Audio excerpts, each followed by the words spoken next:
Spoštovani poslušalci in poslušalke, to je prav poseben N1 podcast. Ta epizoda je namreč izjemoma le v audio in ne tudi v video obliki. Zakaj? Poveva z gostjo kmalu. Lepo torej pozdravljeni poslušalci in poslušalke, bralci in bralke N1 Slovenija. Hvala, da spremljate N1 Slovenija, hvala, da poslušate in gledate N1 podcaste. Jaz sem Suzana Lovec in moja današnja gostja je Jana Vidic, novinarka Vala 202, ki jo po glasu in vsebinah, ki jih pripravlja na nacionalnem radiju, pozna vsa Slovenija. Jana Vidic, ki jo vsi poznamo tudi po projektu Botrstvo. Jana, dobrodošla. Hvala. In hvala, da si prišla v N1 podcast. Hvala za vabilo in hvala za razumevanje moje motnje, katere posledica bo to, da slike ne bo. Podcast N1 Slovenija.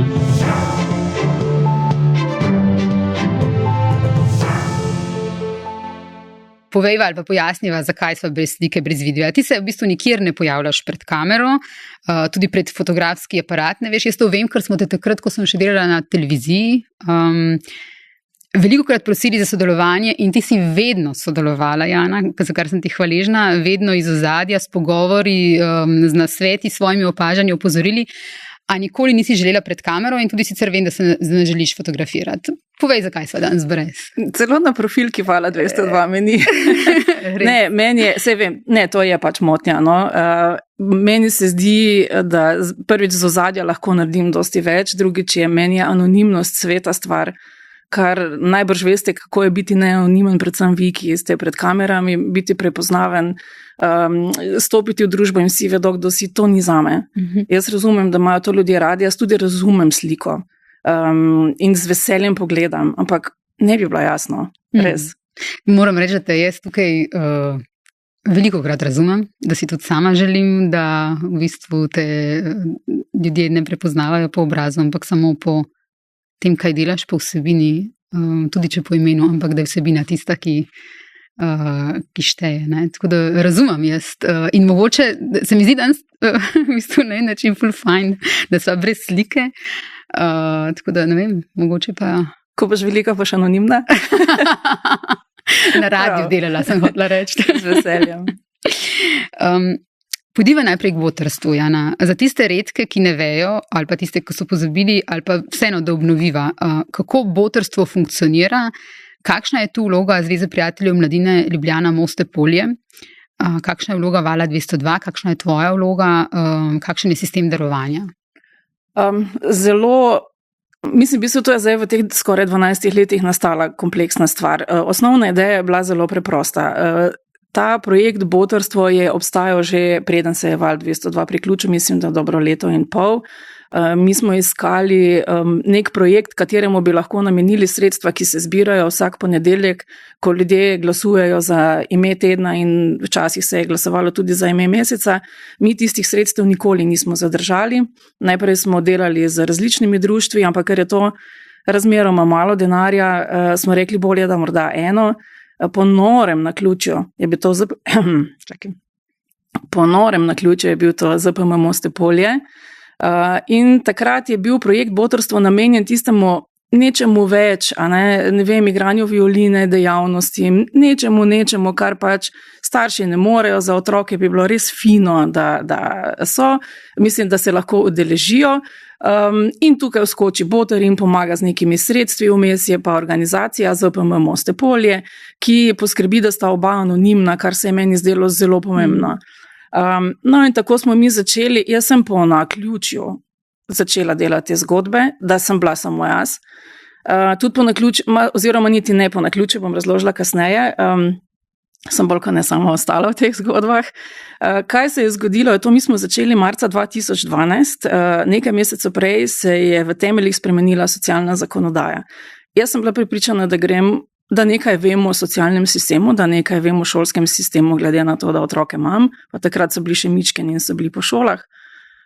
In da bomo mi delali razmeroma dolgočasne oddaje o tem, kako si otroci želijo igrati violino in kako rabijo nov dres pa nove kopačke. In sem treščila v totalno realnost. Prvič tega, da že prej ni bilo urejeno, kot sem jaz bila prepričana, da je. In drugič, da to, kar je naredila socialna zakonodaja 1.1.12, ki je nastopila kot kao pravičnejša, kao ne bodo nas mame samohranilke nategovale. Kao, poglejte si starostniki, kaj ste pa delali v mladosti, da nimate za polno penzijo, naj vam mar mi plačamo, pa tam imate 18 njive, prodajte jo, a ne? Skratka, s tem je nastopila ta, in to sredi krize, socialna zakonodaja. In sem treščala v realnost, ki si je v najbolj norih sanjah nisem predstavljala. Projekt je bil mišljen, da bi mi z temi zgodbami opozarjali na to, da obstaja projekt, kjer otroci rabijo in niti slučajno, in zgodbe so bile vse skozi anonimne, ker ni bil namen pomagati točno mojci, a ne? Namen je bil opozoriti, da to obstaja, ker tam čaka še ful mojc, ki ne morejo pred mikrofon, ali pa z nekega razloga nima smisla, da grejo, in se botri javljajo in jih potem ZPM Moste povezuje. To je laufalo, mislim, na 4-5 zgodb, pa je bilo konc. Ker so ljudje želeli pomagati Mihcu, mojci, tem. In tako je na koncu nastal sistem, v bistvu več usporednih sistemov. Botrstvo še vedno obstaja takšno, kot so si ga, gospa Milena Štular si ga je zamislila in za Nito Ogulin in ekipo ZPM Moste Polje so ga speljali že takrat, kot sistem, kjer anonimni botr za anonimnega otroka, o njem dobi osnovne podatke in namen, zakaj naj bi ta sredstva šla. Dobi vsak mesec sredstva, začelo se je s 30 evri, srčno upam, da se bo to povišalo, ker se še ni. In je skratka in neka vez z botrom lahko nastane ali pa ne. In to je projekt, ki še vedno laufa. Noter je 12.500 otrok že bilo, mislim, da okrog 6.000 jih trenutno je in skoraj 10.000 botrov, bodi si pravnih oseb, bodi si fizičnih, je v tem času sodelovalo in res hvala čist vsakemu, res hvala.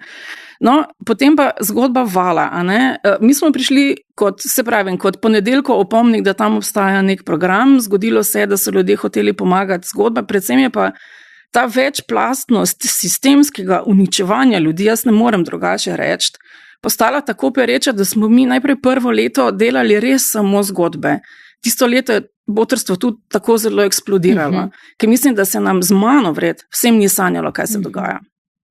Potem smo drugo leto razrečili te zgodbe in zdaj je še komaj tu pa tam katera botrstvo, to je ponedeljkove oddaje Vala 202, so pa postale opomnik na vse posledice, ki jih dela revščina in na vse spremembe, ki bi jih nujno potrebovali in na vse to, kako ti ljudje še vedno živijo noter. Ranljive skupine so noter zelo različne, to ni samo revščina, ko nimaš za kruh pa mleko. A ne? Ko rečeš različni smo zgodbe, to misliš tudi predvsem, da jih je manj v etru, ne? Veliko manj jih je v etru. Seveda se veš, ko se nekdo iz tedna v tedno sooča z realnostjo, zelo hitro pride tist moment, ko rečejo, alah, nehate s tem, pa da je to brez veze, pa a ne. In smo jih zavestno dajali v eter manj in jih dajemo zdaj zelo malo. Čeprav še vedno obstajajo, ne? Joj. Ja. Imam se ne sanja, ki mi živimo. Res, ker taka zgodba, zdaj, to so same digresije, se ti opravičujem, ampak ne, prav redu. Vsaka zgodba, jaz ne grem tja kot leteči reporter, pa tisto posnamem, pa to. Jaz tam sem, včasih cel dan, a ne? Tam se odpirajo tistih 10 minut, ki jih na koncu slišiš v eter, je po mojem najbolj časovno potratnih 10 minut, ki jih imamo na Valu 202, koliko časa je to vloženega. Ti ljudje rabijo biti videni, rabijo biti slišani, rabijo dobiti kontekst, zakaj se jim je zgodilo. Seveda je bilo velikokrat tudi kakšna napačna odločitev, a ne? In vsi smo hodeče vreče napačnih odločitev, a ne? Mi svoje na nek način smo uspeli same pokrpati, oni pa ne.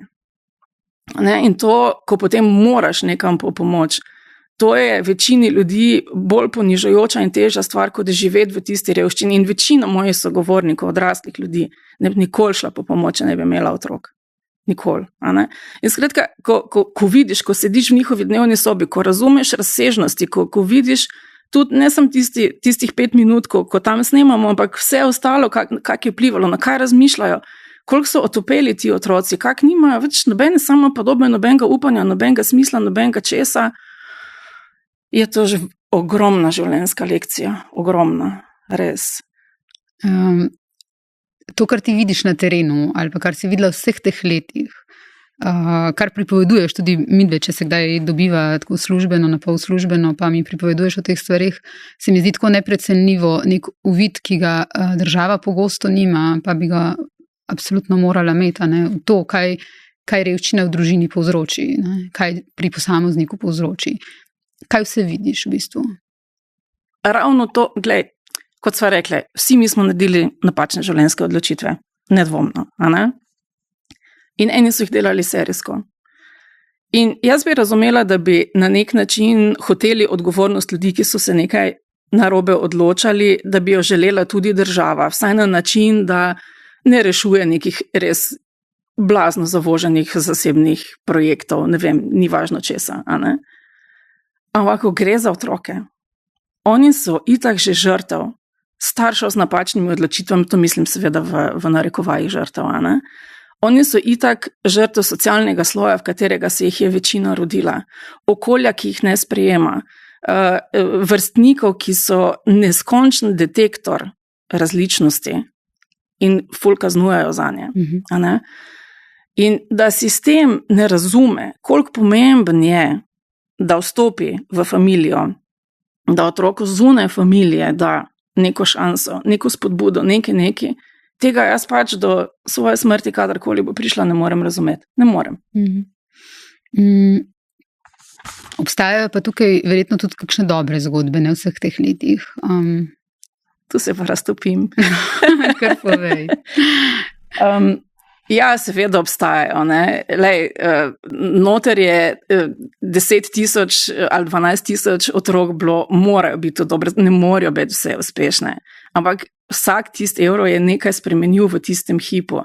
Mogoče nismo dobili iz čisto vsakega vrhunskega glasbenika ali pa nekoga, ki se je izšolal do konca ali pa ki zdaj živi srečno in bogato življenje, ampak vsak v tistem hipu je vedel, da je viden.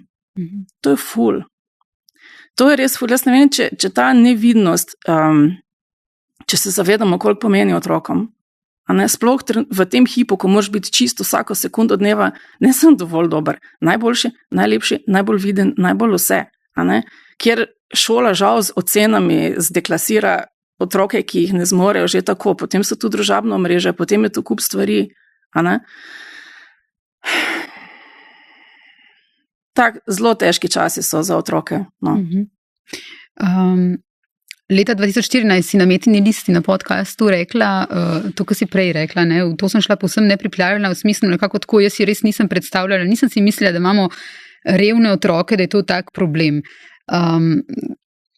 Tega ne bi smelo biti, da se razumemo, ampak do takrat, ko bomo mi postali zrelejša družba, je pa fajn, da to je, o botrstvu si govorila, ne. Jana, mi še vedno nismo zrela družba, kaj ne? Joj, to je bilo provokativno, retorično vprašanje. Retorično, ja. V bistvu se ni kaj dosti izboljšalo, ne? A se sploh je kaj izboljšalo? Jaz mislim, da nekatere stvari so se, a ne? Zaradi tega, ker recimo, tako bom rekla, mislim, da na ta finančni del smo postali mogoče pozornejši, a ne? Bila je akcija za urejanje kosil, morda so tudi ravnatelji pozornejši na to, da je treba otroke spraviti na šolo v naravi, na neke stvari, mogoče je tudi na kaki šoli kaka dejavnost več. Ne razumemo pa, in to mi v bistvu v zadnjem času zelo dodatno žre, prvič tega, kaj bi vse sistem lahko naredil, pa ni, ne samo finančno, a ne? Ker tudi, če bi vas denar zmetali in bi šola res bila zastonj kot po dostavi, je tu še ogromno elementov, ki bi lahko bile v šoli, pa niso. In druga stvar je, mi ne razumemo razrednosti. Razrednost se mi zdi v tem hipu strašno pomemben pojem, ki ga nismo ozavestili, o katerem se ne pogovarjamo in ki ni nikjer v bistvu družbena tema. A ne? To, da se ti rodiš v nek razred. Mi imamo po OECD-ju strašansko malo prehodnost razredov. Čeprav uradno smo zelo egalitarna družba, ampak to je pač tudi posledica lastninjenja nepremičnin in po dohodkih lastništva in tako dalje. Mogoče nismo tako zelo razslojeni, kot se zdi. Šolarji, dijaki so se razslojili neskončno. Mislim, ni tako slabo, če poenostavim, kot je v Ameriki, obstaja pa pri nas tudi, se na to ves čas opozarjamo, da tudi slovenska šola prispeva k reproduciranju neenakosti, ne? In k temu, kaj lahko nekdo ki ima revne starše in kaj je lahko nekdo, ki ima bolj bogate starše, socioekonomski in kulturni status v bistvu precej definira. Ne? Zelo. Zdaj, mogoče, če pojasnim tistim, ki nimajo otroka, ne? Slovenska šola je odlična, slovenski vrtci so vrhunski, tu sploh ni vprašanje. Tudi razmeroma dostopni, ker so pač vsaj delno subvencionirani. Šola v marsičem je brezplačna do doktorantske stopnje, ni šolnin, ni nekih teh klasičnih, kar si predstavljamo kot brezplačna. Kar se nam je zgodilo je to, da je uspeh v šoli postal tako prekleto pomemben in da otroci, ki se ne prilegajo temu učnemu sistemu, kjer jaz iz katedra nekaj povem in potem vi reproducirate to v testu in v nalogah, točno tako po alinejcah, kot sem rekla, otroci, ki se s tem ne zlijajo in nimajo doma podpore, so mrtvi, kar se tiče šolskega sistema. Povprečje v slovenskih osnovnih šolah, vsaj v naši, povprečje oceni okrog 4. Tu nekaj mora biti zelo narobe. Predvsem se pa sprašujem, kaj je s tistimi, ki doma nimajo nekogar, ki bi jih vlekel, ki bi jim razlagal. Kaj je s tujci, ki slovenščine ne govorijo? Kaj je s tistimi, ki jih cele dneve ni doma? In zakaj je šola, ki je tako odličen sistem, tako zelo odvisna od tega, kakšno pomoč bo otrok dobil? Prejšnji konec tedna je razvojna psihologinja dr. Marjanovič Umek razlagala to za rubriko Poglobljeno, tudi o tem smo govorili, je Barbara Smaila z njo govorila. Ona tudi opozarja, da šolski sistem ni razvil zadostne količine varovalnih dejavnikov, s katerimi bi zmanjševal te razlike. Ne? Tako da pravi, da se to odraža in na tej makroravni, da bi različnim šolam ali pa različnim oddelkom posamezni šoli morali streči glede na njihove potrebe, ker niso enaki, in drugo je ta subjektivna raven pouka, pri katerem je pomembna vloga učitelja oziroma učiteljico. Pravi, pomembno je, kakšna je njegova oziroma njena implicitna vloga. Ali verjame, da je treba različnim otrokom ponuditi različne stvari, ali bo zato poskusila najti tudi rešitve, kako delati z njimi, kako dvigniti njihove aspiracije. In tukaj se vrneva, Jana, verjetno k temu, kar tudi ti opažaš, da je na koncu pogosto to ali nek otrok, da rečem v navednicah, rešen, da ima enake možnosti, odvisno od konkretnega učitelja in konkretne učiteljice. Je tako?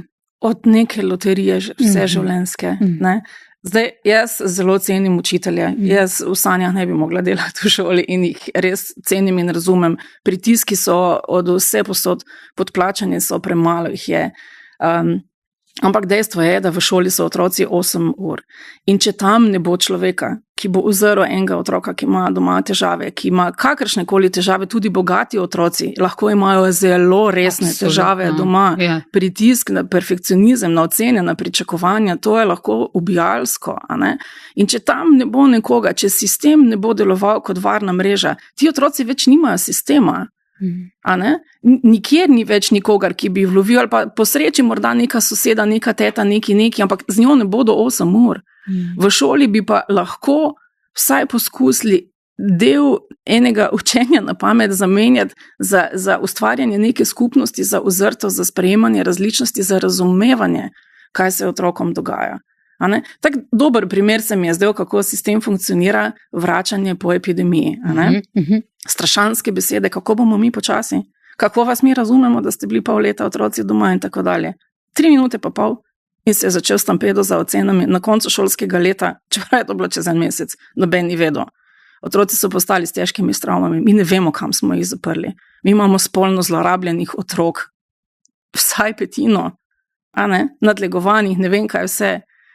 Mi smo jih zaprli noter in ko smo jih odprli nazaj, smo se ukvarjali s tem, ali bodo dobili dovolj ocen. To se mi zdi tak dober primer tega, kako razumemo vlogo otrok v šoli in šolstva v njihovih življenjih.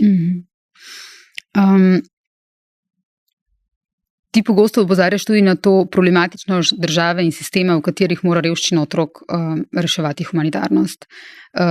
Anja Zagolob je pred dobrim letom, ko sem jo tule gostila skupaj z ustavnim pravnikom dr. Samom Bardutskim, takrat po lanskih volitvah je v bistvu to nekako, se mi zdi zelo podobno ubesedila, kot ti poveš. Ona je takrat rekla, civilna družba ima svoje meje, vladajoča politika si ne more dovoliti, da ji civilna družba skozi rit odnaša. To so stvari, ki morajo biti urejene znotraj sistema. Zakaj, Jana? sistem vseh teh letih opozarjanja, botrstva, o vsem tem, kar smo slišali javno, sistem v bistvu teh stvari ne uredi. Ker lahko. Kakšna pa je prisila, da bi? A ne? Kdo pa nastavlja prioritete sistemu? Močeča večina. A ne? Mi ne zahtevamo, mi smo se kot družba odločili, da je to ok. Ja, ker to si mi ti rekla zadnjič, ko smo se dobili pred tem podcastom. Praviš, revščina je politična odločitev, to sem si mislila pred 10 leti, ampak zdaj pa mislim, da je tudi družbena odločitev. Ne? In še to si rekla mi, revščina je zlahka rešljiva, če bi mi hoteli to rešiti. Zakaj naša družba v bistvu tega ne reši? To je vprašanje, ki bi tudi mene zanimalo. Predvsem, jaz mislim tako zelo čez palec in nič znanstveno. Ne? Zelo smo posvojili ta tečerizem, liberalizem, kakorkoli mu pač rečemo. Skratka, idejo, da je človek mora biti odvisen od sebe in svojih sposobnosti in da vsak lahko, če hoče. To je milijon let stran od resnice. A ne? Že to, kar smo prej začeli s šolami. A ne? Če ti od začetka nimaš neke pomoči, nekega starša, ki ti lahko pomaga, da dosežeš neke ocene in tak dalje, so potino zgor zaprte. Jaz res čakam raziskavo, pa mislim, da je za nalaž nihče ne naredi. Delal jo je deloma Republiški izpitni center, ful jim hvala, pa deloma se ukvarja s tem tudi Pedagoški inštitut, ampak neke celostne vplivne, da tako rečem, študije pa nismo naredili, kako se dijaki razslejijo v srednji šoli. Mi imamo odlično osnovno šolo. Ampak zakaj se nam potem zgodi, da se v srednji šoli razslojijo popolnoma, a ne?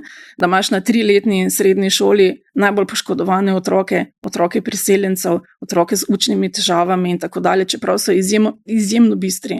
Večina jih ni tam zaradi tega, ker bi jih tisti poklic tako neskončno zanimal, ampak ker so jim bile v osnovni šoli na nek način porezana krila. Ne? In se tudi vprašujem, kdo potem gre recimo v poklice, ki zahtevajo zelo visoko izobraževanje.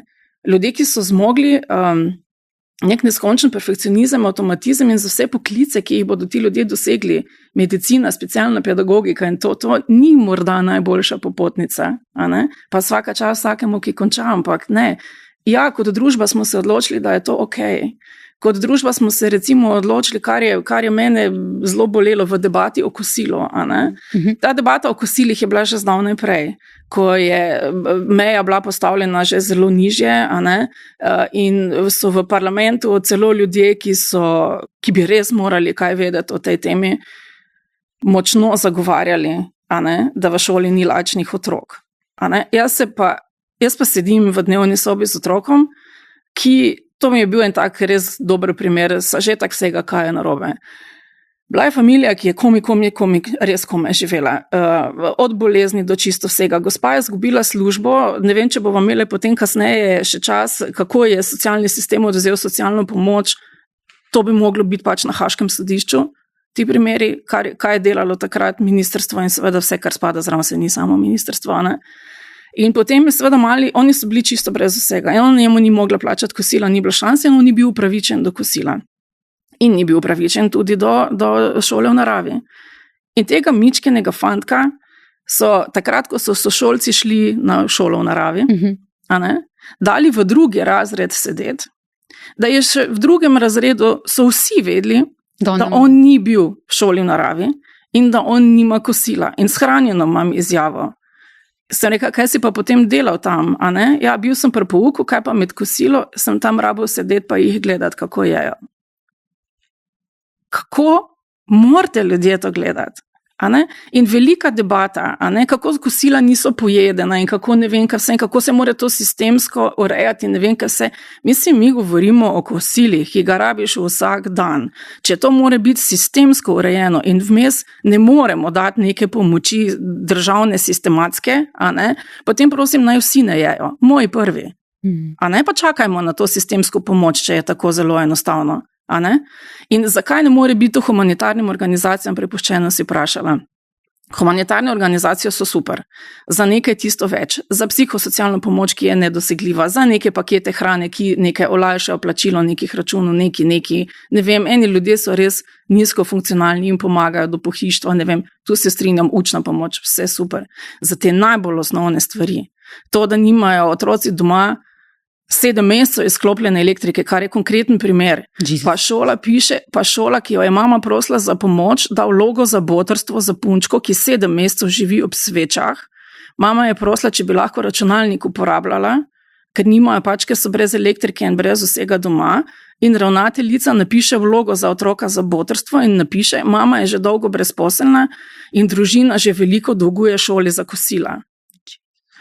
Oni so jo pustili brez elektrike, oni so jo pustili brez računalnika, ona seveda ni dobila kosila od šole, ker kao šole itak vejo, da tam ni lačnih, kaj ne da, a ne?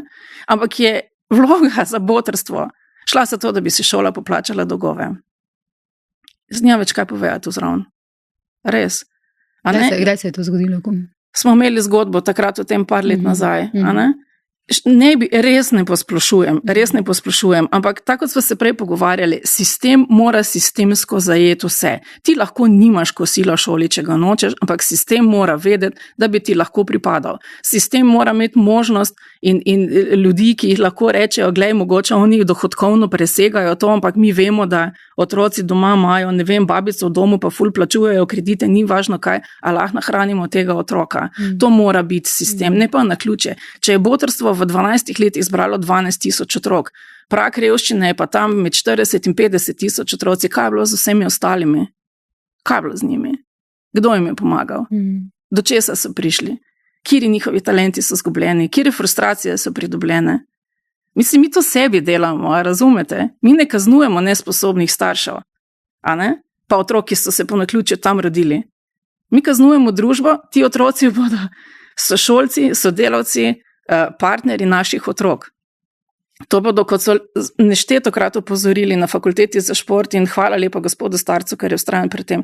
To bodo nizkofunkcionalni, predebeli, frustrirani ljudje, ki ne bodo zmogli niti teh poklicov, ki smo jih dovolili opravljati, teh najnižjih, ne bodo zmogli, ker se nam je zdaj zdelo neuredno vlagati v njih, a ne? Kar naj starši poskrbijo, kar naj Rdeči križ ali pa botrstvo poskrbi. To je problem nesistemskosti. Šola mora biti varna mreža. Jaz bi v vrtce vpisovala najbolj ogrožene otroke avtomatsko, zato da jih zajame sistem tam, kjer starši ne zmorejo, pa me ne zanima, zakaj ne zmorejo. Kot je recimo zdaj bilo pri poplavah, odličen sistem. A je kdo kdaj vprašal, ko je šel v poplavljeno hišo, oprostite, a ste se brez veze zakreditirali, a ste vi podkupili tam nekoga, da vam je dal dovoljenje za to, a imate ful denarja, a ste imeli Audija prej zunaj? Ne. Hiša je bila zalita in mi smo tam, da vam pomagamo, zato ker ne morete sami ven. To je poanta sistema.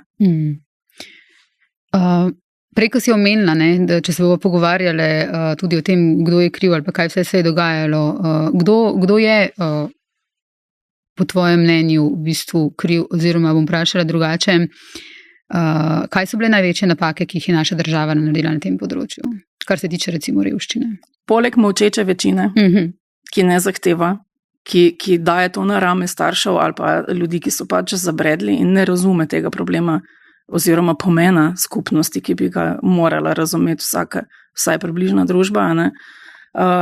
Jaz ne bom govorila za nazaj, ker ostale stvari poznam iz študij pa literature, ampak od takrat, odkar sem jaz zraven, to je od leta 2012, je bila socialna zakonodaja absolutna katastrofa, za katero ni nikoli nihče odgovarjal in je ti isti, ki so jo ustvarili, niso niti popravili. Nikoli. Čeprav so imeli možnost, ker so bili še leta po tistem v sedlu. Če samo malo spomniva.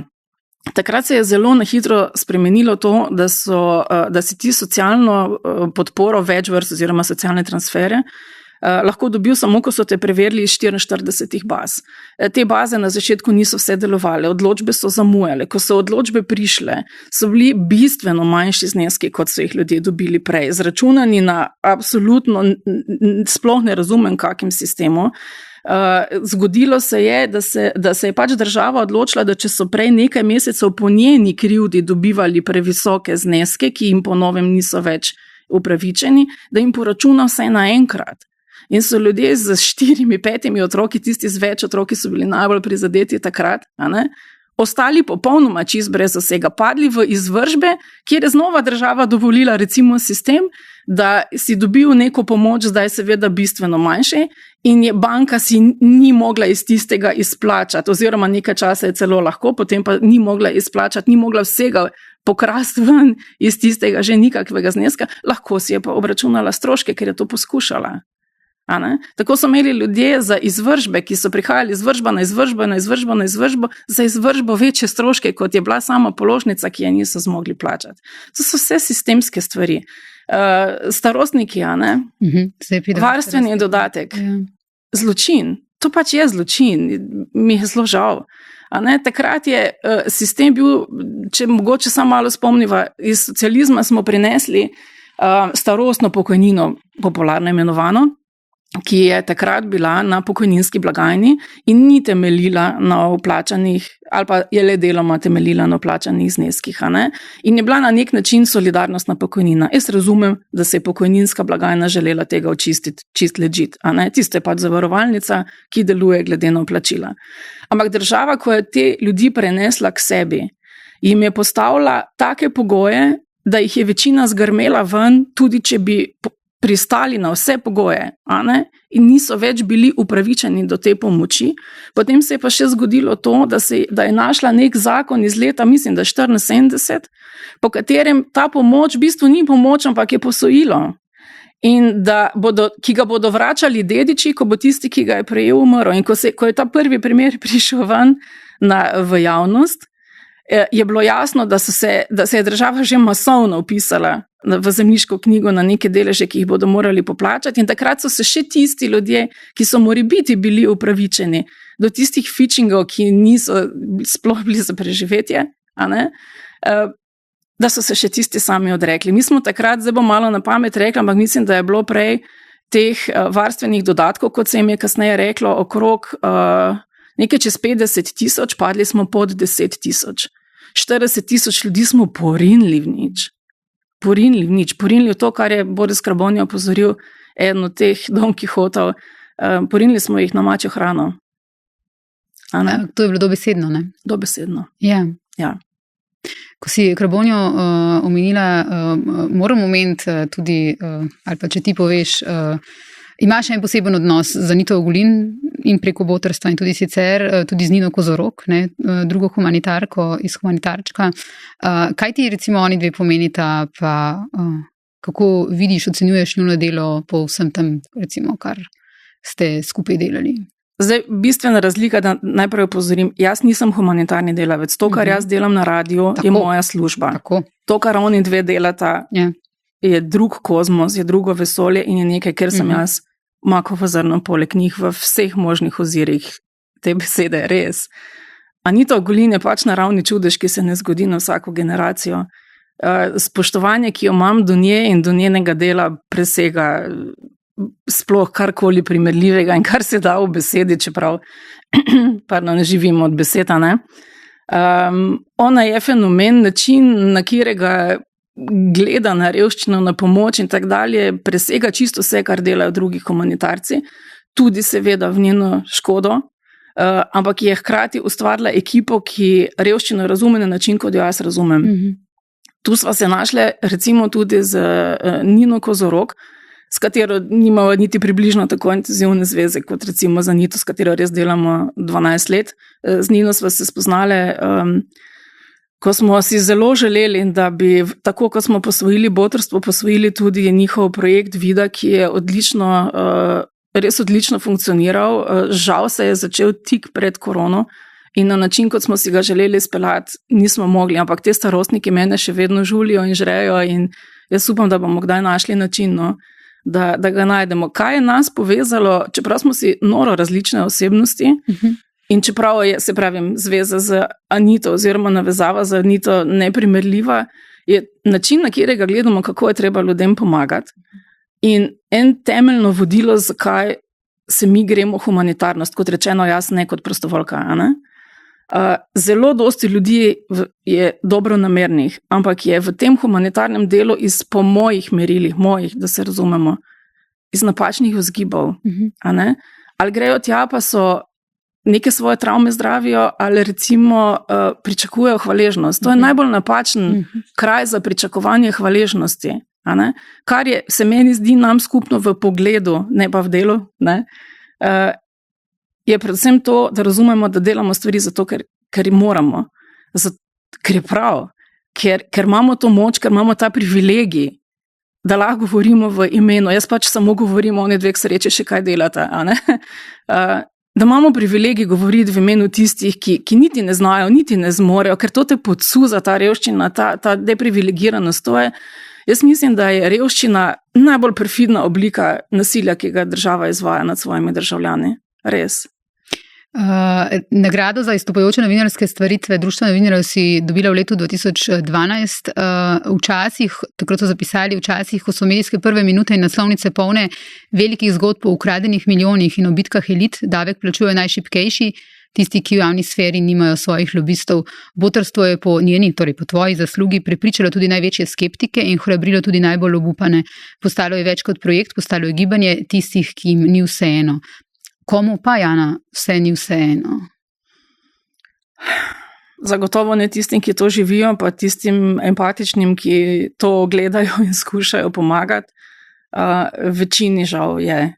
Najbolj zelo obžalujem je odločevalcem, zelo tudi izvajalcem teh politik.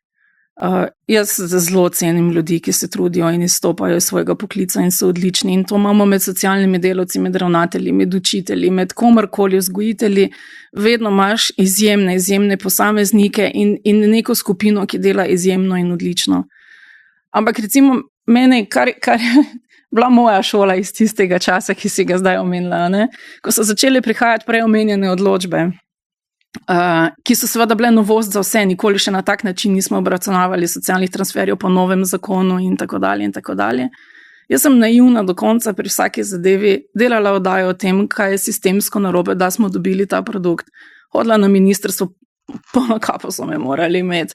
Jaz sem verjela, da je njim cilj stvari spremeniti. Kakšna naivnost, itak bom naivna umrla, ampak kakšna naivnost.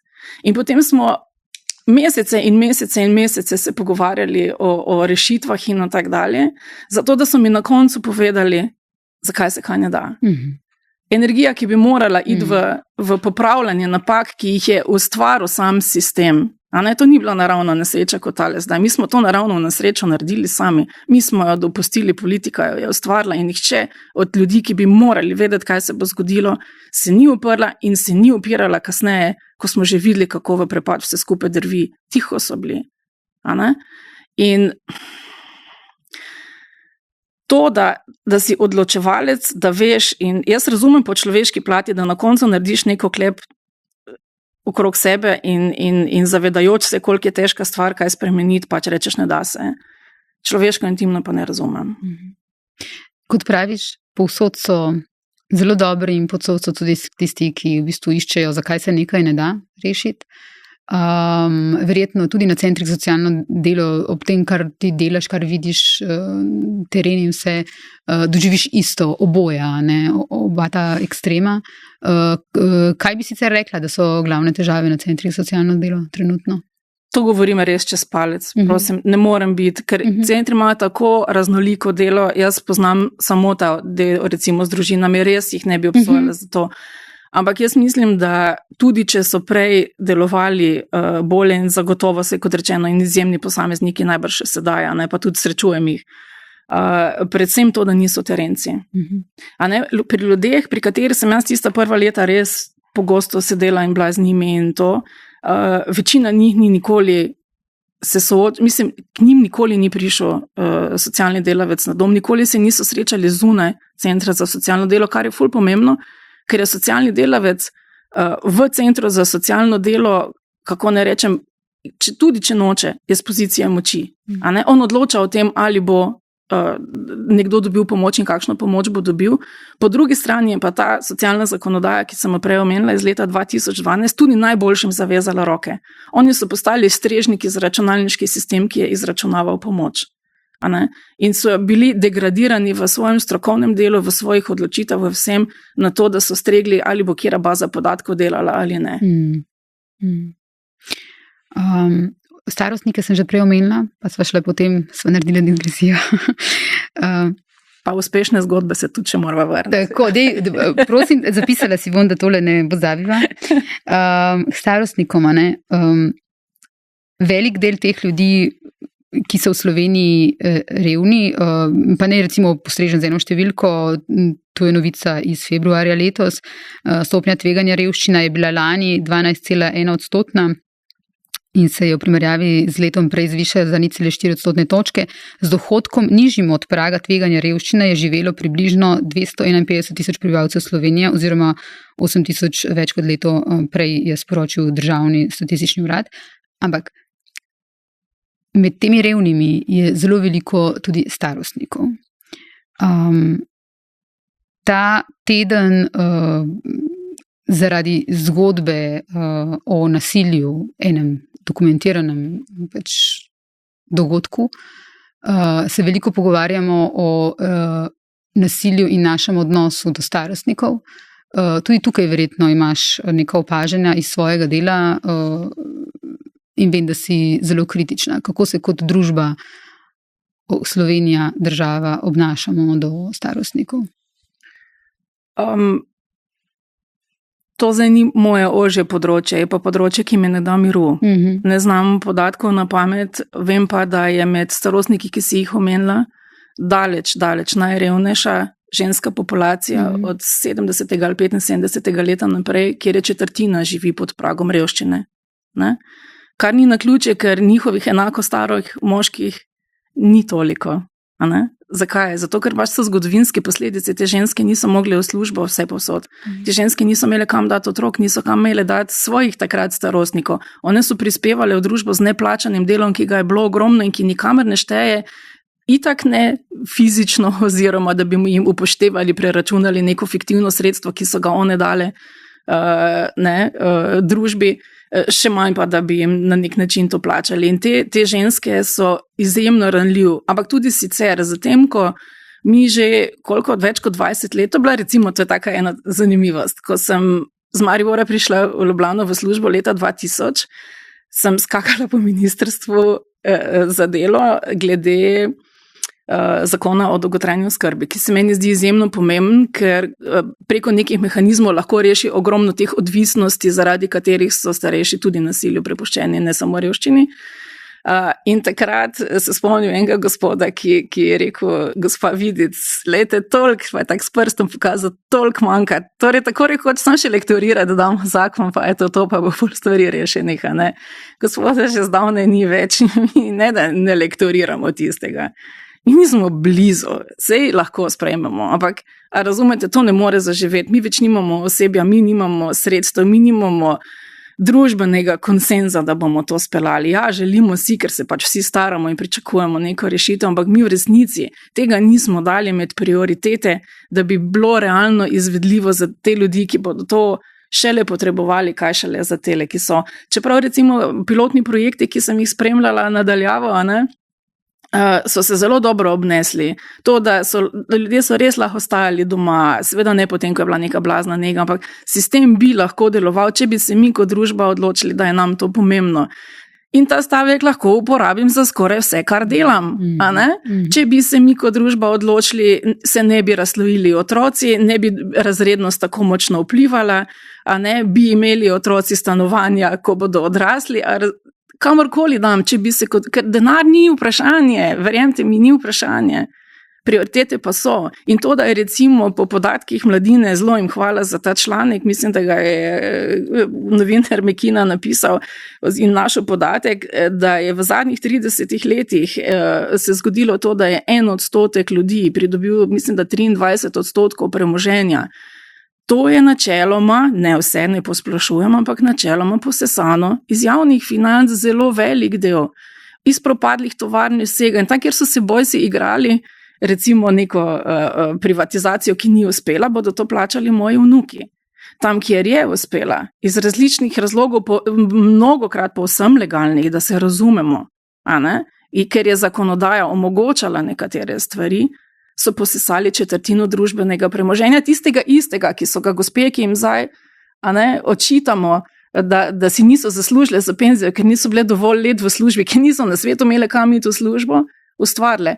Čist ena spet oprosti digresija, ampak po naključju sem našla eno knjigo, kako smo gradili Slovenijo od leta 45 do 65, iz leta 66, nekaj takega.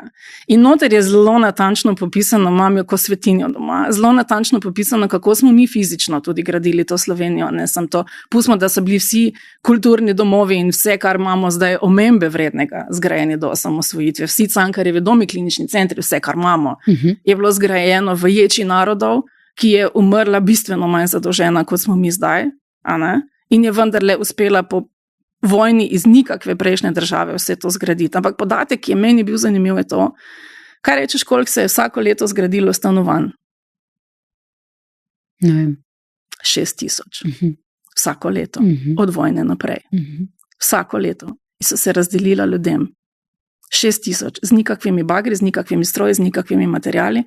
6,000 stanovanj se je uspelo zgraditi. Nimamo v stanovanjski fond, ki se je potem razfrčkal iz tistih časov. Torej se da. In država ni umrla brutalno zadolžena, kot nam hočejo to prodati, ampak manj zadolžena, kot smo mi v tem hipu zdaj. Samo odteko je denar v napačne in to zasebne žepe. In te stvari mene ful žrejo. To so, če se vrneva na prioritete. To, da otroci zdaj, vključno z mojimi, ne morejo dojeti, da bi lahko dobili pomoč pri stanovanju, streho nad glavo, neki v življenju te države, to meni strašno slab signal. Sem jaz tudi ne verjamem več. A ne? In ta sistemskost prioritete, kako smo si jih določili, ni stvar denarja, je denar tega, koliko je bila družba tiho in kaj je delala elita, ker smo jim to dovolili, ker je večina stvari legalnih. Preden greva na dobre zgodbe, sem si napisala, da ne bo pozabila, ko si me spomnila. Mi povej, kako to, da se tako malo spremeni, ali veliko premalo, ali pa skoraj nič, vpliva na te in na tvoje delo. A si morala? Ja, mislim, jaz verjamem tudi pri svojem delu, vidim, pa delam veliko manj na teh temah kot ti, veliko manj, kako v bistvu je človek sfrustriran, ko vidi, da se nič ne spremeni. Ne znam si predstavljati, kako morajo biti sfrustrirani humanitarni delavci, kako moraš biti recimo ti sfrustrirana, kako v bistvu to občutiš. Zdaj, to je bolj tako osebno vprašanje, ampak je povezano z novinarskim delom, no? To je bitka na utrujanje, ki jo je sistem proti meni in proti ljudem, za kjer se zavzemam, dobil. Ni enostavno več vsa čast vsem, ki se oglašajo, ampak enega družbenega zavedanja, da bi lahko bilo drugače. Jaz ne čutim več, se opravičujem, če sem preveč pesimistična in drugi vidijo drugače, jaz ne. Jaz ne vidim, da bi se mi kot družba, kot smo se v poplavah, zavzeli za to, da bi skupnosti bilo dobro, da bi skupnost razumeli, da bi državo razumeli kot nekaj, kar je podstat za vse, kar ljudje rabijo, za vsaj znosno življenje. In jaz tega več ne vidim. Ta bitka, ko sem rekla, sem hodila na ministrstva in so mi mesece dokazovali, da se nekaj ne da. Šlo je pa za neko malenkost, ki morda niti ne bi veliko stala. To se mi zdi, da je leitmotiv skozi vse stvari. Pač ne bomo, ker ne zahtevamo, ker nočemo. Pripravljeni smo se spoklati na forumih, pripravljeni bi bili v žlici vode utopiti vse, ki so mogoče zlorabili socialno pomoč, kar se pač seveda tudi zgodi, ampak tudi bojsi so izrabili državo, s 5 milijardami zafrčkanih, pa so ugledni državljani danes. Če bo pa mama samohranilka na socialni pomoči prišla z nalakiranimi nohti, jo bodo pa socialne delavke napačno gledale. Pa ji čestitam za one nohte, ker če je zmogla v tistem sranju si nohte nalakirati, ima moj globok poklon. Res. Nisem optimistična, oprosti. Pa to delo te zaznamuje v bistvu na vsem, kar delaš. Ne? Tudi v zasebnem življenju, jaz vem, kako v bistvu to delo ti domov nosiš, kako o tem razmišljaš, praktično ves čas. Ne? Na začetku moram reči, padla sem ko zrela hruška noter, čist nepripravljena na to. Takrat sem imela mičkene otroke, se še toliko bolje, sem pač v vseh videla svoje otroke noter. Ja, jaz se spomnim, da si nekoč rekla, da na začetku, ko si začela te osebne zgodbe, ker ste takrat še več osebnih zgodb v eter dajali, da na začetku, v bistvu isti dan, ko si snemala družino, nisi mogla iti v trgovino zase, pa za svojo družino kupiti stvari, ker si se počutila krivo, da ti lahko. Ja. Še vedno to delam. Sam zgodb je manj, pa tudi oborožena za hrano grem tja. Ampak tega zdaj res je bistveno manj. Moram reči, da kar sem od tega odnesla, razen globokega intimnega razočaranja nad tem, da nam to ni prioriteta, kar je seveda moj velik problem. Se zavedam, da ne rabi biti od vsakega, moj pa je. Jaz čutim zelo osebno odgovornost, da nisem znala več spremeniti. Ful. Ampak si naredila vse, kar je. Ja, ampak učinka ni imelo. Ja. Učinka ni imelo. Se pravi, mi tu pri nekih kosilih se mogoče še malo, to, da bi razumeli državo kot nekaj, kar more, to, da bi razumeli razrednost, da bi razumeli stiske otrok, da bi razumeli, kaj dolgoročno delamo z tem. Pa se ti zdi, da se kakšen politik, ki je bil na mestu ministrice za socialno delo, o tem zdaj sprašuje v tem momentu? Če vse naredila, naredil? Ne. Jaz mislim, da bistveno bolj spijo, kot jaz. Jaz mislim, da tudi nagrajeni so bili. Da ne bo pomote, ne? Mislim, bodva tukaj, mogoče kakšne stvari malo cinično poveva, ta odgovornost je na politiki. Ja, ampak vendarle, v normalnih časih, če bi novinarstvo, v katerega sem jaz pred 40 leti mislila, da grem, ker zdaj bo počasi 40 let, kar sem kot dijakinja šla na radio in tam ostala. Če bi razumeli svojo odgovornost in če bi novinarstvo imelo učinek, kot jaz mislim, da bi moralo imeti, bi se moralo več stvari spreminjati. Jaz imam sploh v zadnjem desetletju, mislim, da se je vloga novinarstva močno spremenila. Učinek močno spremenil. Ljudje, ki grejo v novinarstvo, so drugačni, ali pa je to predsodek, ampak vsekakor ta cilj spreminjati družbo, kaj smo že rekli, katera roka oblasti in tak dalje, to preprosto ne deluje. Nekoč sem te poslušala, zdaj sem se pripravila na podcast, si tudi rekla, da slovenski novinari, slovenski mediji v bistvu ne, zdaj bom malo po svoje povedala, ne delamo teh follow-upov, ne gremo za zgodbo, ne tirjamo odgovorov do konca, ne premalo proaktivni in preveč sledimo, kot si mislim, da takrat rekla, politiki, torej ne temu, kar politika reče, ampak agendi, ki jo postavlja politika. Ne? In da v bistvu naredimo premalo s tem, da rinemo stvari naprej. Tle si razočarana, ne? Mislim, razočarana. To je vsa pravica novinarstva, da to počne. Ne? Jaz pa lahko idealiziram po svoje. Ni za to kritika, da imam jaz prav v tej kritiki. To so bila moja pričakovanja, ki jih moram jaz odžalovati. Da novinarstvo lahko nekaj realno spreminja, da je novinarstvo odraz nekega življenja. Recimo, zelo sem se zamerila kolegom takrat pred časom, ko sem rekla, da če pogledaš zjutraj STA napovednik, pa popoldne informativne oddaje, da žal ne vidim razlike, ker življenje pa je za moje pojme vse pa so drugje. Pa ne mislim, da kdorkoli s tem, kaj slabega dela. Jaz sem mislim, da mogoče ne razumemo vloge novinarstva, ali pa ne razumejo, kot bi jo jaz, pa se jaz motim, ne bom zdaj tu absolutna. Jaz mislim tudi, da se je v času zadnjih 10 let od eksplozije, kjer je vsak lahko novinar v mediju in kjer je tudi vse že lahko medij, vsa družabna omrežja in tak dalje, se je spremenila ena druga stvar tudi. Dostopnost informacij je neznosna. Če je bil, ko sem se jaz pisovala na FSPN, poanta informiranja javnosti in tam biti nekaj približno objektivn in tako dalje, te vloge večina ljudi ne rabi več. Oni so preinformirani, zasuti z informacijami, ki je kup plev, pa nekaj malega informacij, pa skoraj nič podatkov. Jaz mislim, da bi vloga novinarstva v tem hipu morala biti predvsem iskanje konteksta, v katerega so neke informacije dane, čiščenje teh plev, čiščenje PR-a, čiščenje lobijskih interesov, ki so v 90% vseh stvari, ki jih dobimo plasirane. In dvom v vse to, kar nam pade na mizo. Vse je nekdo Orwell, kdo je rekel, vse, kar sme biti objavljeno, ni novinarstvo. Ne mislim tako zelo, mislim pa, da dvom in kontekst bi mogla biti v tem hipu osnovno vodilo in tu sem jaz kar zelo izstopam iz novinarskih vrst v tem pomenu. Pri epidemiji mislim, da je novinarstvo naredilo svoj labodji spev tega vpliva, ki ga jaz mislim, da bi moralo imeti. Da bi moralo delati drugače, ampak gre za svetovno, ne samo za slovenski problem. Da ni gledalo tudi nekih stvari drugih, ki bi jih moralo. Drugače pa Boštjan Videmšek je tudi v podcastu, se mi zdi rekel eno misel, ko je bil tukaj s svojo ženo Majo, s katero sta napisala skupaj knjigo, da zgolj zastavljati, o novinarstvu je govoril, da zgolj zastavljati vprašanja je kretenizem in etični greh, tako se je pač Boštjan izrazil in tudi tukaj imaš ti, mislim, da podobno mnenje, ne? Da v bistvu ni, da je treba zavzeti pri nekaterih temah tudi stališče. Ne? In to, ko praviš tirjat, recimo pri revnih otrocih se nimamo kaj vprašati, tle ni oseba A reče to, oseba B reče to, ampak je jasno, v bistvu, zakaj si moramo prizadevati novinari, ne? Zdaj tako ne, bova ločile, da vseeno ne bi preveč posplošile. Jaz imam izjemen privilegij, da ne delam v informativnem programu, kjer je pač način dela, pričakovanja, tudi recimo je ta famozna uravnoteženost nekaj povsem drugega. Tam pač ne moreš solirati ti z nekimi svojimi mnenji in tak dalje, a ne?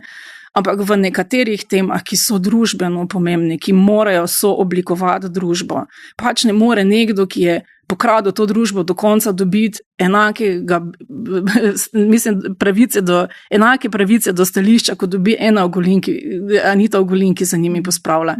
Pač ne. A ne? In če mi sicer v diskurzu, med prioritetami in tako dalje te družbe nimamo revščine, nimamo otrok, nimamo posledic, ki jih to prinaša in tako dalje, si jaz dovolim, da imam celo oddajo samo o tem, ne pa da je v vsaki polovica namenjena še tistim, ki mislijo, da mame samohranilke itak nategujejo ta sistem.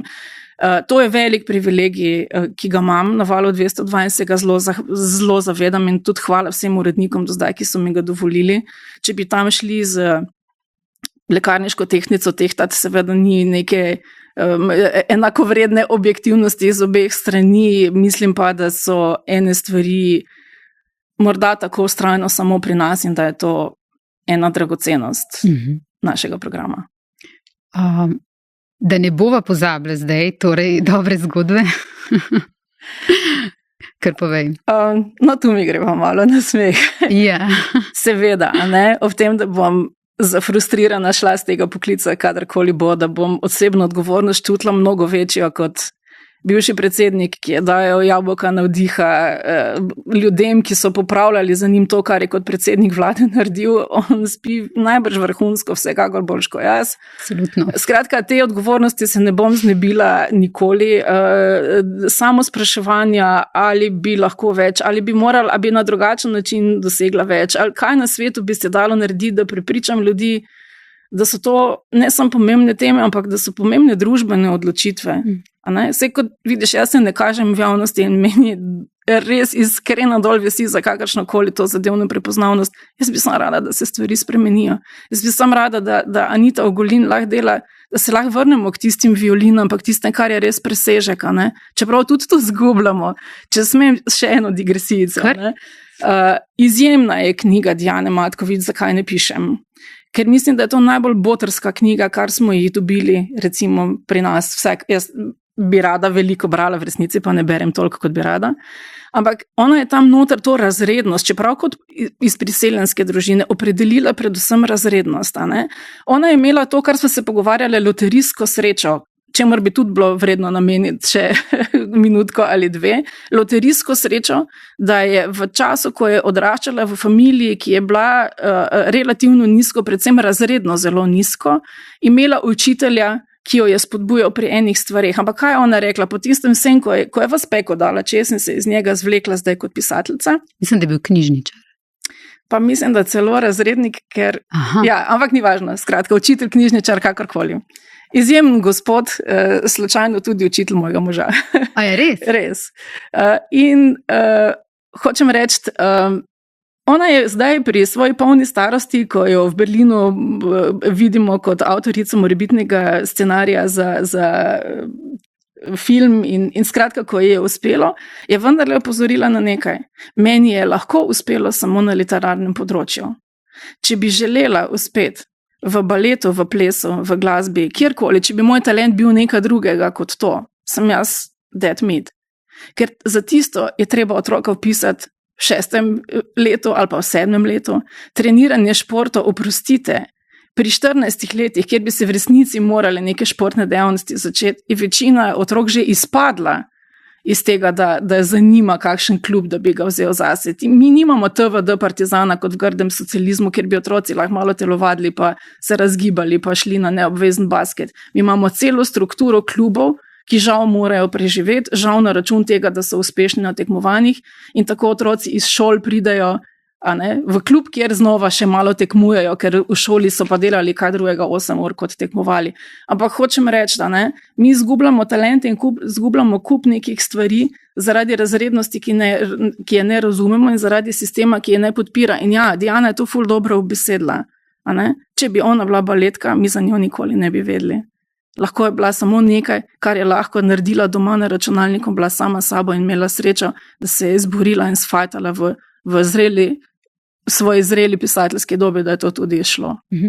Dekan pedagoške fakultete, dr. Janez Vogrinec, je pa lani v podcastu, tukaj na NN podcastu, ko smo govorili med drugim tudi o tem, da je epidemija bolj prizadela spet tiste otroke, ki so bili že prej najbolj ranljivi in najbolj prizadeti, tudi govoril o tem socialnem, kulturnem kapitalu, ki pomembno določa uspešnost učencev, in on je rekel, da bi tukaj, ravno na tem socialnem kapitalu, kjer je učitelji zaznali, ki je primanjkljaj in vlagali recimo pri tem znotraj šole prav na tem področju, da bi tukaj lahko ogromno naredili. Čeprav je on, tako kot si tudi ti že rekla, da ta javna šola slovenska je, tudi on je rekel, jaz sem iz delavske družine, v tej javni šoli z dobrimi učitelji sem postal doktor znanosti in zdaj je pač dekan pedagoške fakultete.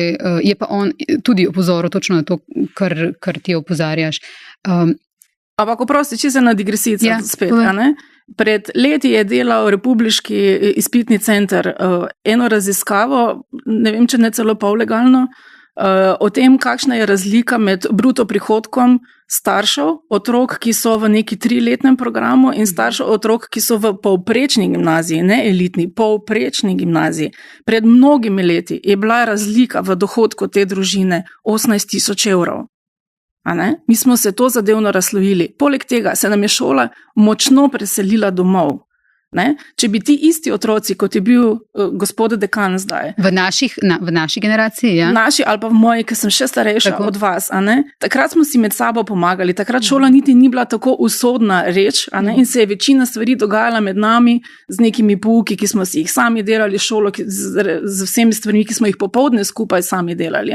Kaki inštruktori, kaki starši? Moja mama ni vedela, v kje razred hodim. In če bi, skratka, zdaj se je pa šola preselila domov in kaj se je zgodilo? Če se ti cele dneve učiš matematiko, razlagaš snov, ki je on ni razumel, delaš projekte, PowerPointe, ne vem kaj vse in ne bova se sploh vprašali, kaj je s tistimi, ki jim starši ne znajo pomagati, je jasno, da bodo starši, ko bo otrok neuspešen, prišli v šolo vprašati, what the heck, saj sem bil zraven, saj vem, da zna.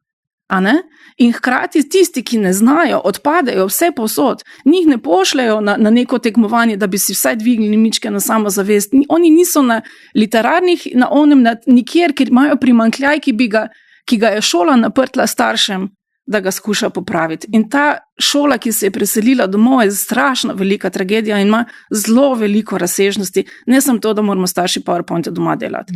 Tudi o tem govori dr. Ljubica Marjanović-Umek prejšnji teden v rubriki Poglobljeno. A si hotela še kaj na uspešne zgodbe? Ja. Daj povej. A veš, da sem že 4-krat to vprašala? No, povej. Ja. Lani za Božič sem dobila recimo eno tako darilo. Yeah. Klicala me je mama, ki je pred 10 leti bila moja zgodba, tam med tistimi, ki so bile takrat, ko smo jih imeli še bolj pogosto. Me je klicala mama, to je zgodba, ona je bila samohranilka, šla je iz nasilnega odnosa, jaz občudujem te ženske, da vam sploh ne morem povedati, kako, in nasilje je za en poseben podcast, ker je katastrofa od katastrof, ampak skratka, ona je takrat šla ven, ostala s tistimi 3 fantki na enem podstrešju, tam mrzlem, vsake zgodbe, ne spomnim se več otrok, naslovov, priimkov, nič od tega, občutka, ko sem snemala, vem za čisto vsako zgodbo. Za čisto vsako zgodbo. Včasih celo von, tisti obup, tisto, kot je tam prežame, včasih se mi je zdelo, da se moram mi cela stuširati, da ne bi česa odnesla od tam ven. Res, to je vsake zgodbe se spomnim. Skratka. In mi njej pomagam, mi njej hvala res vsem donatorjem v vseh letih za čisto vsako stvar. Ji pomagamo, ženska dobi vse, vem, da so ji eni še meso prepeljali in vse napolnimo tisto stanovance z vso pomočjo, nje je olajšanje totalno, tam mal je bil takoj vpisan na fuzbal, vse je laufalo. Mi kliče enkrat sred noči, pogoreli so do tal. Ne. Z vsem, ko so prišli nazaj, ni bilo popolnoma ničesar več. Potem je tu z zlato pomočjo Anite Ogulin so uspeli dobiti eno zasilno bivališče, ki je potem na nek način ostalo k sreči lahko njihov dom, mičkeno, ampak za njih zlato.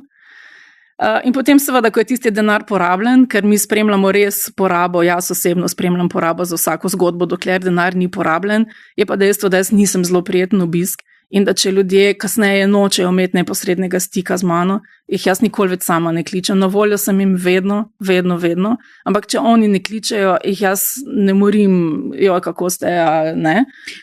Nisi prijeten obisk v smislu, da pač... Ko snemamo zgodbe, tako, da morajo takrat povedati stvari, da jim ni prijetno, ker verjetno... Ja, pač v nek kontekst je treba tisto zgodbo postaviti, to zahteva, da vsaj približno lahko razumemo, zakaj se je neke stvari zgodilo, ker so ljudje zelo natančni, potem in zelo iščejo očitke, to si vsak vzame čas, ne? Kaj bi on drugače? To je največja lekcija, ki sem jo dobila. Ne sodi. Ljudje pojma nimate. Zakaj je kdo kako odreagiral, kako bi vi v taki situaciji, sam ne soditi. Res. Zadržite se vsaj, če nič drugega, sam ne soditi. In ne misliti, da veste, kako bi reagirali v taki zadevi, če niste bili, ker niste bili v čevljih tega človeka, ki je sestavljen od malega z drugačnimi atomi, kot ste vi. Drugače smo opremljeni, drugačne tragedije smo dali življenje čez, ne vemo, kako bi bilo. Če nič drugega, saj primeru jih puste, sam ne soditi. No, skratka, ampak srečna zgodba. In lani zazvoni na programu telefon in me pokliče tale mama po 10 letih. Še vedno iz tiste mini stanovančka, v katerem so. 10 let je res ful doba, In tisto mali dečko, ki je takrat tam mi sedel na kolenih in je bil mičken, je malo pred tistim naredil sprejemne izpite na zahtevni fakulteti z 98 točkami od vseh in gre delati poklic, ki si ga bo želel. Tako otrok, skozi tak pekel, skozi to vse, kar jim je manjkalo, oni še zdaj ne pojejo vsak dan tega, kar bi radi. Mama še vedno dela vse živo. Da on pride na fakulteto, ki si jo je želel, jaz se mu lahko sam poklonim do dna. Druga recimo zgodba je ena moja deklica, kjer je, ko sem bila pri njih umrl oče, ostali smo v stikih, ker so želeli in ker sem to z velikim veseljem naredila. Kasneje je umrla tudi mama. No, je ostala sama z 20-21 leti. Punca se je prebila skozi vse sodne bitke za vse dolgove, ki so ostali po očetu. Prebila se je skozi vse tiste dediščinske zgodbe, ki so bile ne posebej lepe. Borila se je z vsemi, ne vem, kar na svetu se je dalo in vmes diplomirala, magistrirala in zdaj študira naprej na prekleto težkem faksu. In živi čisto redo life. Res. Mislim, kot pravim, sem mala kapljica, sem lahko proti njim. To so res take stvari, ki so vredne. Seveda tisti otroci z mojih prvih zgodb so, eni že tudi starši, niso se mogli vsi pobrati, nimam tudi od vseh podatkov, ampak v tistem hipu so bili videni. Jaz ne vem, če bi tisti, ki odločajo o socialnem sistemu, in to ni očitek socialnim delavkam, ki so ujete, ampak če bi ljudje, ki imajo v rokah škarje in platno o tem, kako naj poteka proces socialnega dela, lahko razumeli, kaj pomeni ljudem, da prideš ti domov in se usedeš z njimi in jih razumeš in jih poslušaš, tudi če kasneje ni ne vem kakšne pomoči. To je noro veliko, da se oni v vsem tistem stranju počutijo kot osebe vredne pozornosti, to je neprecenljivo. Recimo čist na začetku, to je meni bilo prvič, da sem se soočila s tem, na začetku, ko je pač ta socialni sistem kolapsno, bila je tudi blazna brezposelnost v tistem času, niti honorarnih del ni bilo, skratka, bilo je res grozno. Ne? In to so bili mladi ljudje, ki so bili večinoma rojeni že oziroma vzgojeni že v Sloveniji, kjer smo vsi pričakovali samo šlo bo navzgor. In to je bila prva velika socialna stiska in gospodarska kriza, ki smo jo mi tam 2008-2009, ne vem kdaj, že bilo doživeli. To so bili ljudje, ki so bili prisiljeni se že zakreditirati za stanovanje, ki so pričakovali, da na nek način z trudom, z delom, z vsem ti lahko uspeš, kar nam vsem prodajajo. Je tako. Mi imamo druga Švica. No, čeprav Švica si ne želim biti, ampak ja. Ampak hočem reči, in kaj se je zgodilo? Ti ljudje so kolapsnili ne po svoji krivdi, ostali so brez službe. To, kar so banke takrat naredile z temi zasebnimi kreditojemalci, je posebna zgodba za ohak, res. Ampak pustimo to, ker je pač druge dolgove smo pa lahko to odplačali in ljudje, ki so jih povzročili in so bistveno večji, so ugledni gospodje. Kot se lepo reče, ne smeš okrasti šraufa, ampak tovarno šraufova. No, in ko sem jaz prihajala v domove teh ljudi, to so bili domovi, ki so bili na novo lepo opremljeni. Oni so imeli tudi nekateri tudi povsem novi, se ni bilo dost fonda, ki bi ga lahko kupil stanovanjskega. Največji problem niso bili sami krediti, seveda tudi blazno, ampak je bil problem, da so oni izgubili življenje, ki so ga pričakovali. In to je proces žalovanja.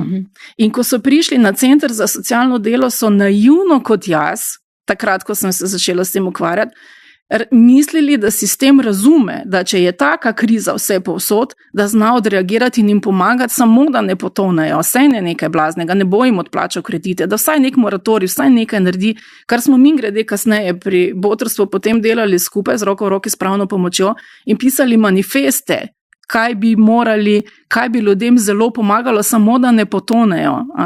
Ker večina teh ljudi, ki so bili za slamco ven iz tistega močvirja, je potonil sistem, ne neka blazna svetovna gospodarska kriza, ampak način, na kak smo mi odreagirali in kako smo prilagajali socialni sistem, to je ta tragedija.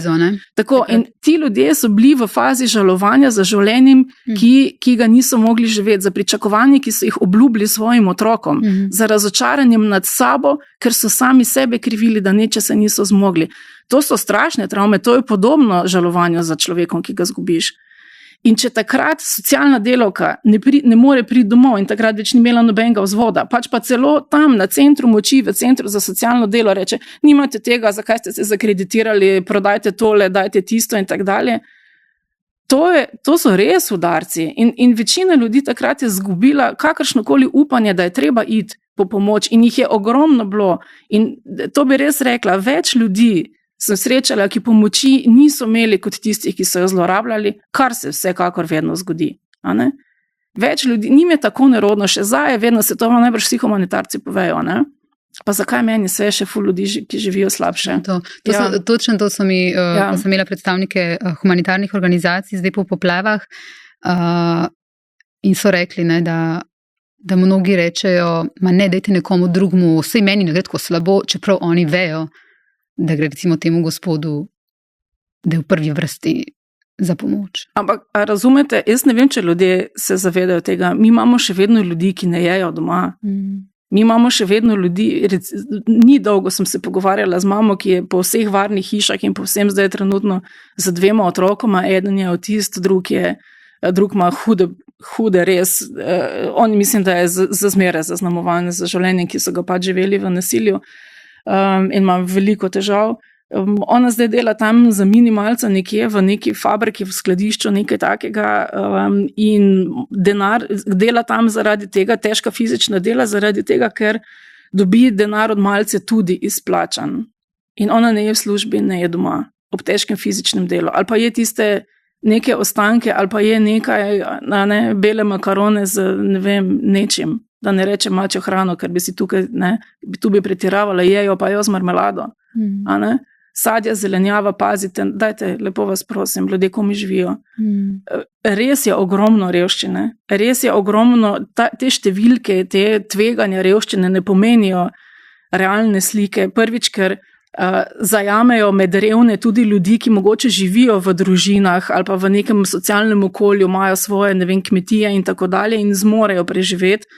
medtem ko pa ne zajame tistih, ki so dohodkovno nekoliko nad tole mejo, imajo pa babico v domu, ki ga moraš plačati, imajo neke kredite, imajo otroke s posebnimi potrebami, plačujejo, ne vem, terapije, ne morejo živeti brez avta, zaradi tega, ker živijo nekje v hribih, kjer ni javnega prevoza. Mi ta problem, recimo, ki se meni zdi, da bi se ga morali veliko bolj lotiti, je, mi bi se morali pogovarjati o razpoložljivem dohodku, takrat, ko se pogovarjamo o socialnih pomočeh. Ne? Nek dohodek vedno more biti in ogromno stvari se da pravzaprav narediti preko sistema univerzalnega temeljnega dohodka, tudi na način, ne da ti daš človeku tisti denar, ampak da mu omogočiš, ne vem, dolgotrajno oskrbo, vrtec, neke take stvari. In tu imamo veliko stvari čudovitih. Mi smo še vedno tukaj, k sreči dovolj velik ostanek socializma, ne? Ampak hkrati ljudje rabijo tudi nek denar, da z njim živijo. Mi pa čim ima nekdo fiktivno, a ne, denar, čeprav ga je dal za babico v domu za nas, pač izpade iz sistema. Jana, za konec, kaj bi sporočila državi v enem stavku? In to mene, ki toliko rada govorim.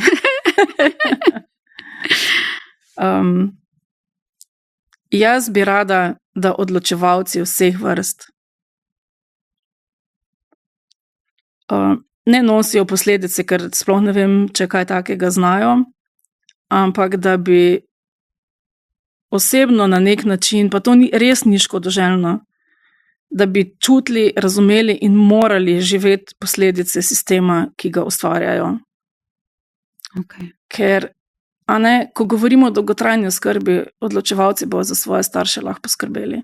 Ko govorimo o neenakosti v šoli, gimnazije so polne otrok, ki so iz bogatih družin, ki so suportirali te otroke na polno.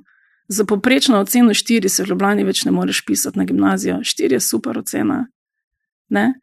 In da bi razumeli kot družba, da denar ni vprašanje, da smo pa preveč tiho za tiste najranljivejše, ki se ne morejo, ne zmorejo in se ne bodo oglasili.